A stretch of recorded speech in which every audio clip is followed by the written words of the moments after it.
Good morning students. I hope you all are doing great. I am Monica Ehlawat. Welcome to my channel Level Up Psychology. यहाँ हम कर रहे हैं class 12 psychology का second chapter which is self and personality.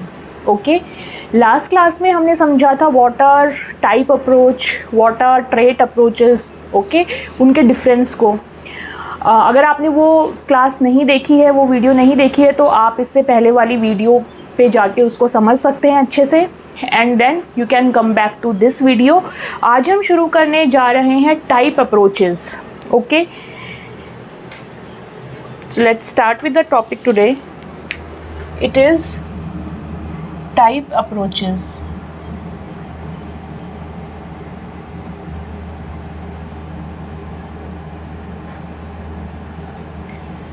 अब पिछली class में हमने पढ़ा था कि टाइप अप्रोचेस में क्या होता है कि एक पैटर्न ऑफ बिहेवियर हमें नज़र आता है और उस पैटर्न ऑफ बिहेवियर के बेसिस पे हम लोगों को एक पर्टिकुलर ग्रुप में हम उनको इकट्ठा कर देते हैं या उनकी एक टाइप बना लेते हैं कि ओके ये इस टाइप के लोग हैं, ये इस टाइप के लोग हैं, राइट. और जब हम किसी एक ग्रुप की बात करते हैं या किसी एक टाइप की बात करते हैं तो हम अंदाज़ा लगा लेते हैं कि अगर ये इस पर्टिकुलर कैटेगरी का बंदा है, इस पर्टिकुलर टाइप का है, तो इसके अंदर ये कुछ सिमिलैरिटीज़ होंगी, ये कुछ बिहेवियर उनके अंदर होगा.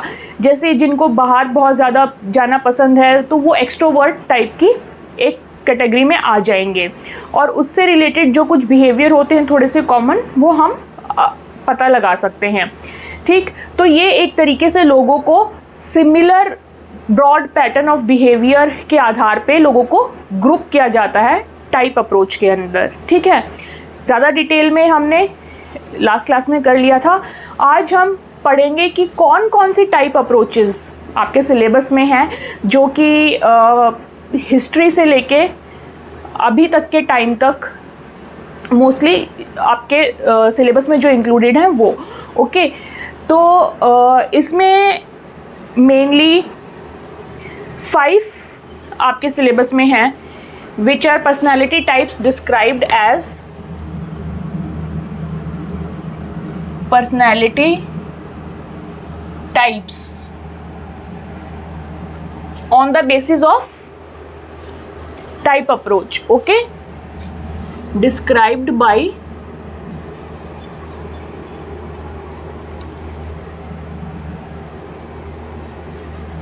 फर्स्ट आपके सिलेबस में है which is described by Greek physician Hippocrates.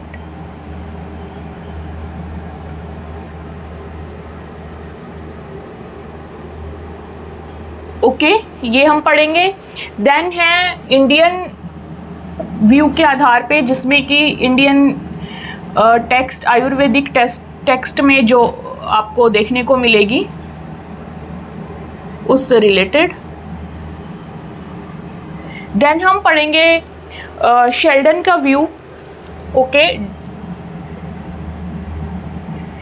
Sheldon ने दिया था बॉडी टाइप के आधार पे.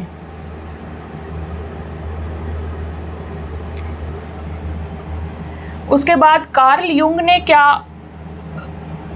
बताया था. कार्ल युंग ने बेसिकली इंट्रोवर्ट एंड एक्सट्रोवर्ट वाली चीज़ इन्होंने डिस्क्राइब की थी. एंड देन 5th पढ़ेंगे हम कुछ टाइप्स जिन टाइप्स को अलग अलग साइंटिस्ट ने ABCD करके डिस्क्राइब किया था. ओके, तो ये कुछ 5 कैटेगरी हैं टाइप अप्रोच की आपके सिलेबस में. इनके अलावा भी होती हैं नो डाउट, बट हम अपने क्लासेस को आपके सिलेबस के अकॉर्डिंग ही यहाँ लिमिट रखेंगे. ठीक है, तो आज हम जो करने वाले हैं वो है ये ग्रीक फिजिशियन हिप्पोक्रेट का. सबको इकट्ठा करेंगे तो एक की क्लास में तो बहुत लेंदी हो जाएगा. So let's start with Greek physician Hippocrates. इन्होंने क्या कहा था. ओके, आप इसका एक छोटा सा स्क्रीनशॉट लेना चाहते हैं for the sake of your notes तो आप ले सकते हैं.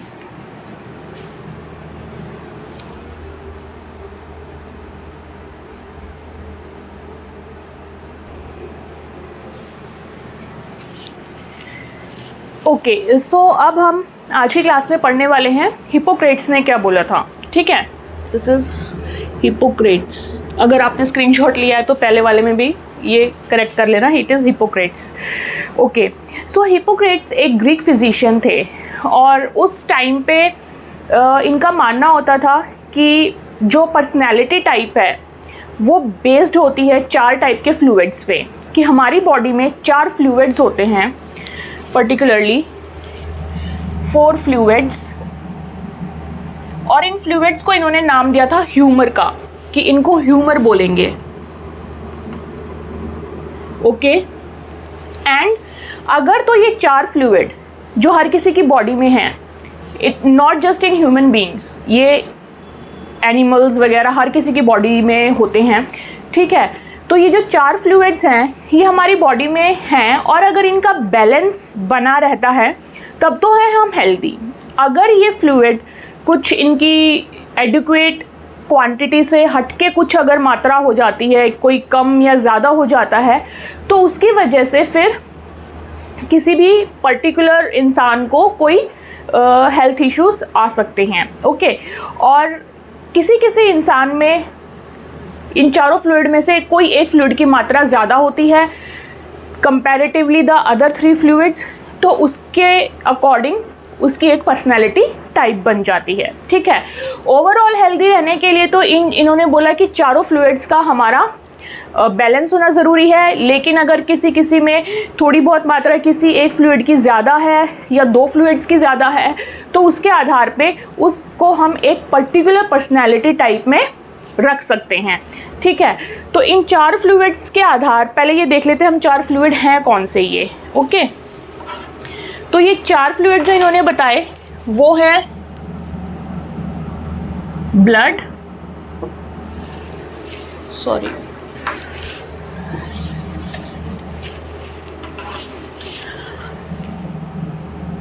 फर्स्ट है ब्लड,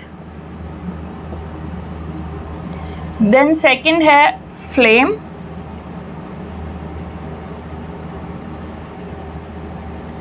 येलो बाइल,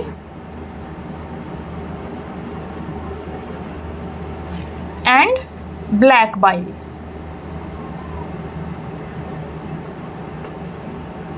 ओके, ये 4 प्रकार के फ्लूइड हमारी बॉडी में हैं, जिसकी वजह से हमारा बैलेंस बॉडी हेल्थ, एक हेल्दी लाइफस्टाइल, एक हेल्थ बनी रहती है। और वो कैसे बनी रहती है? जो ब्लड है वो रिलेटेड है हमारे सर्कुलेटरी सिस्टम से, ठीक है। जो भी हमारी बॉडी में ब्लड का सर्कुलेशन है उससे रिलेटेड है। फ्लेम जो है it is related with respiratory system,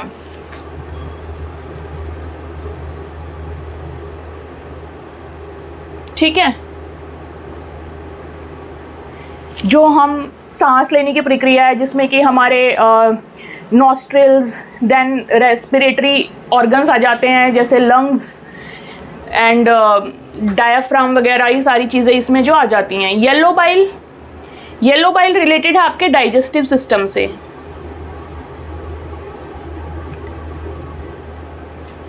ठीक है। एंड ब्लैक बाइल रिलेटेड है लिम्फेटिक सिस्टम से, जिसमें आपके स्प्लीन एंड ऑल ये सब चीज़ें आ जाती हैं।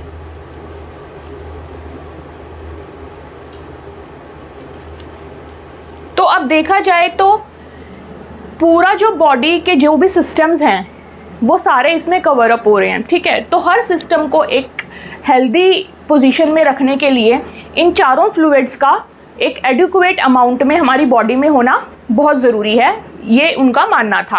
अब इनमें अगर किसी भी चीज़ में इशू आएगा, जैसे ब्लड में बहुत ज़्यादा ओवर ब्लड हो गया, या जैसे ब्लड प्रेशर हाई हो जाता है या ब्लड प्रेशर लो हो जाता है, ब्लड से रिलेटेड जो भी चीज़ें आती हैं वो सर्कुलेटरी सिस्टम को इफ़ेक्ट करेंगी। फ्लेम से रिलेटेड आएंगी तो रेस्पिरेटरी सिस्टम को इफ़ेक्ट करेंगी। ऐसे ही अगर येलो बाइल से रिलेटेड हुई तो वो डाइजेस्टिव सिस्टम को इम्पैक्ट करेंगी, एंड ब्लैक बाइल से रिलेटेड हुई तो वो हमारे लिम्फेटिक सिस्टम को इम्पैक्ट करेंगी, ठीक है। अब इनका मैं हिंदी में भी नाम बता देती हूँ, क्योंकि we are Indians and day to day life में हमें इस टाइप के हिंदी में वर्ड काफ़ी सुनने को मिलते हैं। अगर आपने कभी ध्यान दिया हो अपने आसपास तो ब्लड को वी नो ब्लडी कहते हैं, खून कहते हैं। फ्लेम इज़ कफ, ओके जैसे जब आपको खांसी वासी होती होगी तो आपने देखा होगा that mucus is called phlegm, जिसको हम जनरली कफ के नाम से भी जानते हैं। Yellow bile is your, bile का मतलब है यहाँ पे पित्त, ठीक है। तो येलो बाइल को हिंदी में बोलते हैं पीला पित्त और ब्लैक बाइल को काला पित्त, ठीक है। तो दिस इज पित्त, ओके। येलो एंड ब्लैक आपको पता ही है, एंड फ्लेम इज योर कफ। तो ये याद करने के हिसाब से आपको काफ़ी इजी रहेगा इस चीज़ को याद करना। अब ये हमें पता चल गया कि 4 कौन से फ्लूइड हैं और वो कौन कौन से हमारे बॉडी सिस्टम को स्वस्थ रखने में हमारी हेल्प करते हैं, ओके, अकॉर्डिंग टू हिपोक्रेट्स। अब इनकी पर्सनैलिटी देखते हैं कि कैसी पर्सनैलिटी होगी उस इंसान की जिसके अंदर की इनकी मात्रा ज़्यादा होगी, ओके। अगर तो किसी की बॉडी में ब्लड बहुत ज़्यादा है तो उनकी जो पर्सनैलिटी, इधर मैं लिख देती हूँ इसको, दीज आर फ्लूइड्स, एंड यहाँ हम इनकी पर्सनैलिटी टाइप लिख लेते हैं, ठीक है। मेन तो हम पर्सनैलिटी टाइप ही पढ़ रहे हैं ना यहाँ पे, जो हमारा मकसद है इन फ्लूइड्स को पढ़ने का वो यही है कि हमें पर्सनैलिटी की टाइप अप्रोच में पढ़ रहे हैं हम इसको, ठीक है। तो जिसके अंदर ब्लड ज़्यादा होगा उसकी पर्सनैलिटी टाइप कैसी होगी? सैंग्विन, उसको कहेंगे हम सैंग्विन, ठीक है। अभी हम आएंगे इस पे कि सैंग्विन क्या होता है। जिसके अंदर फ्लेम ज़्यादा होगा, जी इज साइलेंट हेयर, फ्लेगम नहीं है ये, फ्लेम है, ठीक है। तो उसकी पर्सनैलिटी जो होगी वो कैसी होगी? फ्लेमेटिक, ठीक है, नाम से ही जुड़ जाएगा। येलो बाइल जो होगा उसकी पर्सनैलिटी को कहेंगे choleric, okay. And black bile जिसके अंदर ज़्यादा होगा उस पर्सनैलिटी को हम कहेंगे मेलनकॉलिक,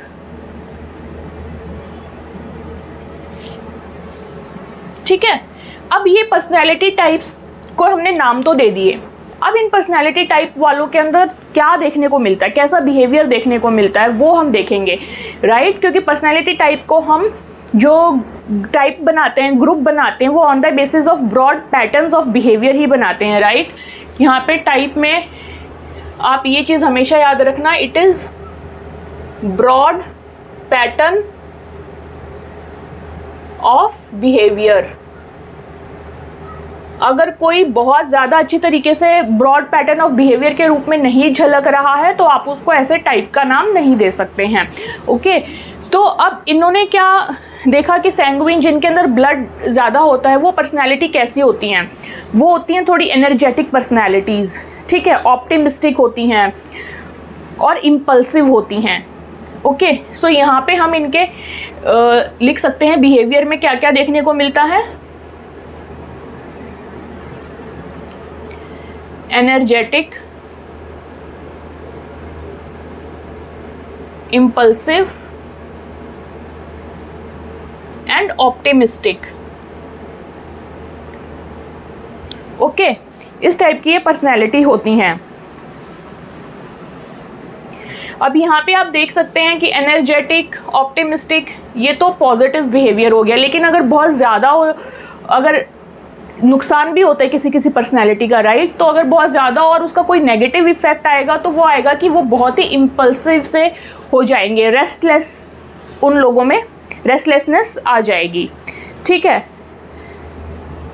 तो ये हो गए हमारे सैंग्विन पर्सनैलिटी के ब्रॉड पैटर्न ऑफ बिहेवियर कि ये जो सैंग्विन टाइप के लोग होते हैं इनमें आपको जनरली देखने को मिलेगा कि इनको वन आफ्टर दी अदर फटाफट काम करने की इनको टेंडेंसी होती है। इस टाइप के बिहेवियर देखने को मिलते हैं कि रेस्टलेसनेस बहुत ज़्यादा होती है, आराम से मतलब बैठ के या चीज़ों को रिलैक्स तरीके से लेके ये नहीं चलते हैं, बहुत स्पीडीली ये काम करते हैं एंड इनको बस ये रहता है कि फिनिश एवरीथिंग अराउंड, ठीक है। तो ये कहीं ना कहीं अच्छा है कि आपके काम में एनर्जी है, आप ऑप्टिमिस्टिक हैं, चीज़ों को कंप्लीट करने में आप वो रखते हैं, लेकिन कहीं ना कहीं जो इसका नेगेटिव चीज़ इम्पैक्ट आता है वो आता है कि इम्पल्सिवनेस आ जाती है, इंसान रेस्टलेस हो जाता है, उसकी वजह से फिर आगे कोई और इश्यूज़, हेल्थ इश्यूज़ आ सकते हैं। ठीक है, जैसे बीपी से रिलेटेड, एंजाइटी से related, those kind of issues बाद में रेज अप हो सकते हैं। उसके बाद आता है फ्लेम। फ्लेम को मैंने बताया ये होता कफ। ठीक है, अब ये जो पर्सनैलिटी होती है इनमें क्या होता है, ये इनके अंदर पेशेंस होता है, इनके थोड़ा ऑपोजिट होते हैं ये।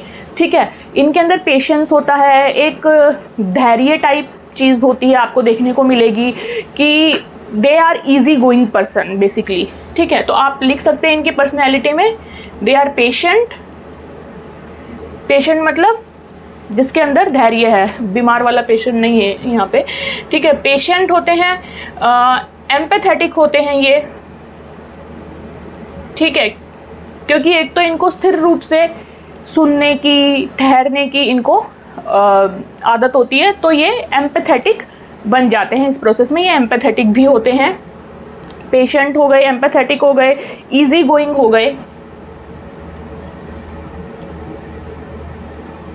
ओके, ये तो हो गई इनके पॉजिटिव साइड।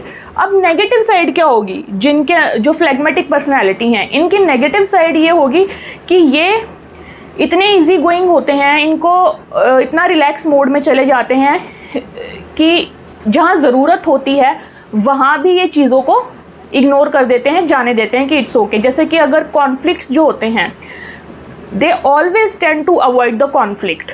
ठीक है, avoiding conflict when not necessary. Okay, I hope ये विजिबल है, थोड़ा छोटा छोटा लिखा है मैंने। तो कॉन्फ्लिक्ट अवॉइड करना एक सही बात है, हमेशा कॉन्फ्लिक्ट में नहीं पड़ना चाहिए, लेकिन ऐसा भी नहीं कि हमेशा ही कॉन्फ्लिक्ट को अवॉइड करके और आप अपने आप को रिज़र्व कर लो उस चीज़ के लिए। ठीक है, कहीं कहीं हमें अपने व्यूज़ भी शेयर करने पड़ते हैं एंड लेकिन ये लोग क्या होते हैं, ये हमेशा ठीक है, ओके यू आर राइट वाली चीज़ हो जाती है कि ठीक है, हमें बिल्कुल ही नहीं किसी कॉन्फ्लिक्ट में पड़ना। मतलब ज़रूरी नहीं है कि आप कॉन्फ्लिक्ट को अगर फेस कर रहे हो तो आपकी फ़ाइट ही होगी किसी के साथ, लेकिन ये उस चीज़ में भी बिलीव इनका नहीं रहता। ये थोड़े लेड बैक किस्म के होते हैं, इनको लगता है कि ठीक है, सामने वाले को ही राइट घोषित कर दो एंड ठीक है, अवॉइड कॉन्फ्लिक्ट। इसकी वजह से क्या हो सकता है कि समटाइम्स उनके अंदर व्यूज़ तो हैं अपने, लेकिन due to that nature of not bringing them on surface, वो व्यूज़ फिर अंदर ही अंदर उनका जो है रिप्रेशन हो जाता है। ठीक है, तो that is not good for their health. Okay, I hope ये दोनों आपको क्लियर हैं। एंड देन आता है आपका yellow bile. Yellow bile personality is choleric personality, और उसमें क्या होता है कि ये जो लोग होते हैं ये बहुत अच्छे गोल ओरिएंटेड पर्सन होते हैं, टारगेट अचीवर्स होते हैं। ठीक है, तो आप लिख सकते हैं दे आर गोल ड्रिवन या गोल अचीवर्स, टारगेट अचीवर्स। ओके, जिनके अंदर येलो बाइल थोड़ा ज़्यादा होता है अमाउंट में। एंड इनके जो नेगेटिव साइड क्या होंगे, इसीलिए ये जो पर्सन्स होते हैं ये अगर हाई मैनेजमेंट पोजीशंस पे हों तो it is very good for them. हर एक पर्सनालिटी के हिसाब से उसका जो है फील्ड ऑफ जॉब या वर्क आप कह सकते हैं वो भी मैटर करता है कि आप अगर अपनी पर्सनालिटी से रिलेटेड फील्ड में हैं तो आप उसमें बहुत अच्छा करेंगे। ठीक है, तो कॉलेरिक पर्सनैलिटी जिसकी होगी, they people are goal driven या टारगेट अचीवर्स। आप उनको देखेंगे हमेशा वो अपने गोल्स सेट करेंगे एंड उनको अचीव करने की करते हैं। ठीक है, एंड इसके नेगेटिव चीज़ें क्या हो जाएंगी, इसके नेगेटिव जो साइड आएगी, नेगेटिव बिहेवियर यहाँ पे आपको देखने को मिलेगा, वो मिलेगा कि ये बहुत स्टबन हो जाते हैं एंड मतलब ये इस सेंस में इनके थोड़े ऑपोजिट हो जाते हैं। ये तो जैसे दूसरे को ओके चांस देते हैं कि ठीक है आप जो कह रहे हो वही सही है, लेकिन ये क्या होते हैं, ये किसी की सुनते नहीं हैं, इनको अपना जो करना है वैसे ही करेंगे, थोड़े ज़िद्दी किस्म के हो जाते हैं and they don't entertain many suggestions, या उनको लगता है कि हमें सब पता है, हम सब ठीक कर सकते हैं, ठीक है। तो they become stubborn, very rigid, stubborn, ठीक है। इनको लगता है कि इनको सब पता है एंड इनको किसी के सजेशन की ज़रूरत नहीं है, इस टाइप से। एंड इस थॉट के चलते फिर ये थोड़े डोमिनेंट भी हो जाते हैं, ठीक है। तो ये है इनके कुछ नेगेटिव साइड।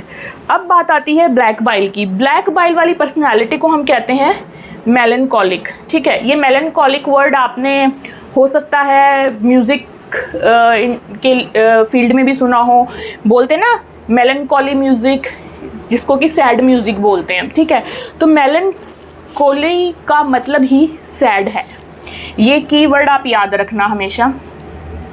जनरली म्यूज़िक के फील्ड में आपको ये सुनने को मिलेगा, जैसे सैड सॉन्ग्स को बोल देते हैं मेलनकॉली सॉन्ग्स, ठीक है।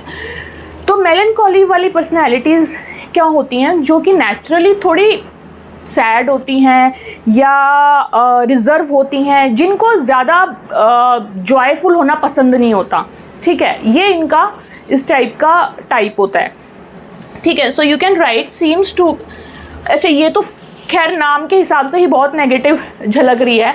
इनका पहले पॉजिटिव साइड देख लेते हैं। पॉजिटिव क्या होता है? पॉजिटिव इनका ये होता है, ये बड़े मेथड फॉलो करने वाले होते हैं, एनालिटिकल होते हैं, ठीक है। तो इनको पूरा जैसे कहते हैं ना बाय द प्रोसेस चलने वाले लोग, उस टाइप के होते हैं।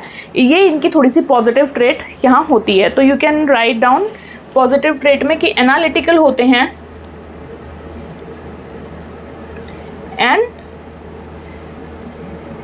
मेथोडिकल भी होते हैं ये इन देयर वर्क, ठीक है। काम वाम जो करना होता है वहाँ पे बहुत अच्छे से ये पूरा मेथोडिक होके या एनालिटिकल होके अपने काम को करते हैं। लेकिन इनके अंदर क्या आ जाता है, सैडनेस, जो नेगेटिविटी है वो है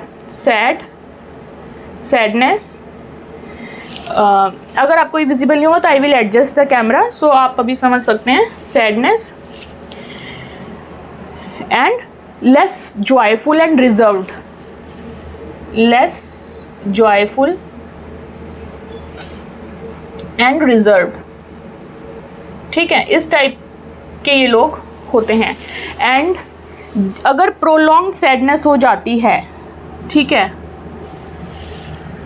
अगर ये सैडनेस प्रोलॉन्ग्ड हो जाती है, ज़्यादा बढ़ जाती है, काफ़ी टाइम तक, लंबे समय तक चलती रहती है, तो फिर it can give rise to depression also, ठीक है। तो ऐसे लोगों को जो मेलनकॉलिक पर्सनैलिटी होती है, इनको डिप्रेशन होने के चांसेस ज़्यादा होते हैं as compare to other type of personality, ठीक है। डिप्रेशन का जो सबसे वैसे हम आने वाले चैप्टर्स में पढ़ेंगे, लेकिन इसका एक जो कीवर्ड मैं आपको यहाँ बता रही हूँ वो ये है कि डिप्रेशन के reasons could be different and many, but when there is a prolonged sadness, this is the key word, you will it will help you everywhere, ठीक है। तो prolonged sadness जो होती है, that has more and more chances of getting converted into depression, ठीक है। So this is it। अभी आज हमने कर लिया है हिपोक्रेट्स, ग्रीक फिजिशियन ने क्या क्या पर्सनैलिटी टाइप बताए थे बेसिस ऑन 4 फ्लूइड्स, ओके। तो आई होप आपको ये क्लियर है, ये समझ आया है।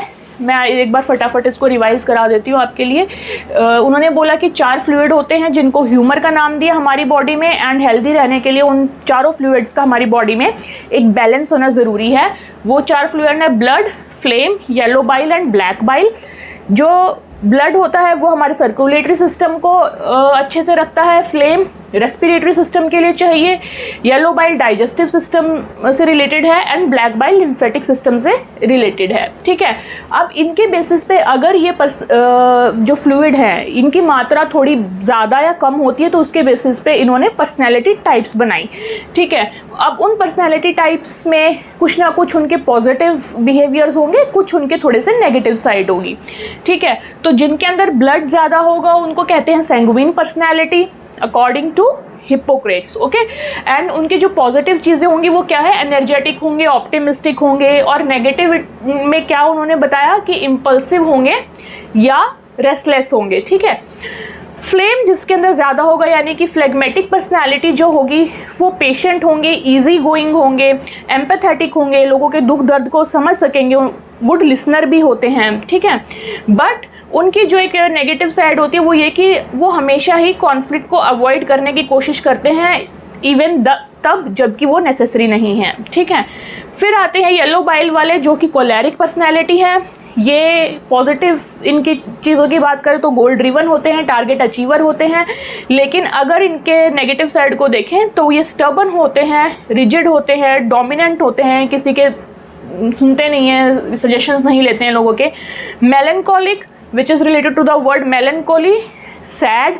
इनके जो थोड़े पॉजिटिव ट्रेट्स होते हैं वो ये कि ये एनालिटिकल होते हैं, मेथोडिकल होते हैं इन देयर वर्क, काम को अच्छे से करते हैं पूरा प्रॉपर प्रोसेस के हिसाब से, बट ये थोड़े से इनके अंदर होती है sadness.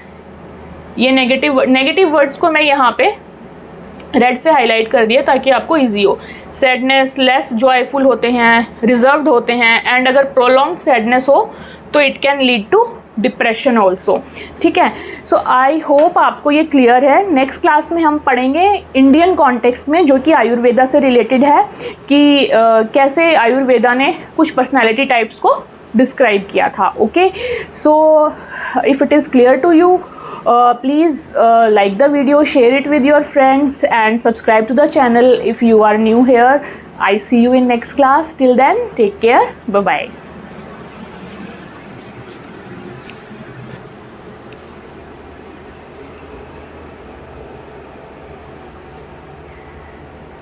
Okay, let me adjust this. Yes, you can take a screenshot. Last में हमने ब्लैक बाइल मेलनकॉलिक में ये जो लिखा था वो यही है कि प्रोलॉन्ग सैडनेस होती है, लेस जॉयफुल होते हैं, रिजर्व होते हैं। आई होप ये समझाते टाइम आपको समझ तो आ ही गया था। आप अभी इसको लिख सकते हैं। Complete board is in frame now.